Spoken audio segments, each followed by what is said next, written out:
So big news in my life, Mansers Season 2 is coming back. They know Mansers. You probably don't. Mansers is a television show on Spike for men, and it basically gives you Mansers. They're answers to questions that men would want to know. And it's the lowest rent television on TV. It's basically just stock footage of naked women dancing and nunchucks and beer being poured, stuff that men would want to see. And then there's a VO of a really dude-like guy giving you Mansers. And then after he gives you the Mansers, there's a graphic of an explosion. So it's like, Mansers! Psh! It's awesome, though. It's really awesome. So they do stuff like, they'll be like, do fake boobs sink or float? They float. Yeah, they do. Mansers! It's awesome. And just dude stuff, like, can you grill a cheeseburger on the engine of a Lotus? Yeah, you can. Invite me to that barbecue. Mansers! Just explosion, a really fake explosion.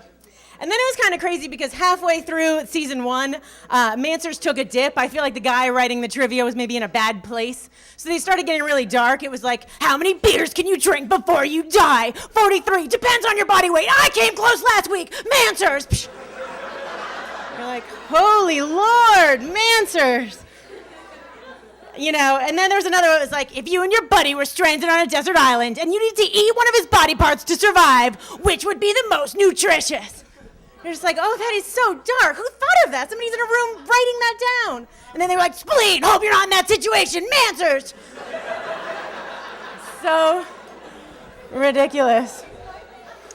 And then by the end of the season, I think they just ran out of facts. So they were just making stuff up.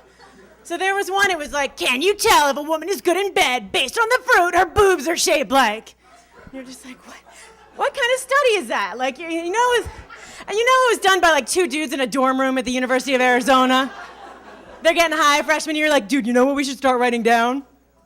And so then, but they pretended it was a fact. They were just like, apples good in bed, cherries bad in bed, watermelons awesome in bed, get a watermelon, man! So ridiculous. And that one, it was particularly good because sometimes they'll have an expert come on and justify the fact.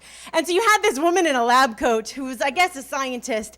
And you could tell that she didn't believe in the study, but they edited around it.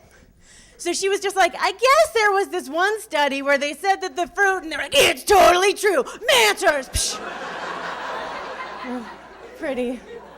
Pretty awesome. Let's see, I was at work the other day. I reached the point of Google search paralysis. I don't know if that's ever happened to you. Where I was just staring at the blinking cursor. I thought, apparently I know everything because there's nothing that I could possibly want to look up. And then instead of, getting back to work or going on a walk, I spent the next 20 minutes Google searching Breckin Meyer. You remember that guy from Clueless? Such a random waste of time. And I was getting real judgy, too. I was like, Breckin, what are you doing? You haven't been in much since Garfield 2. Get your career going. And then when it dawned on me, what he's not doing lately is Google searching me. So I lose. Breckin takes that contest. All right, that's all I'm going to do. Thank you very much.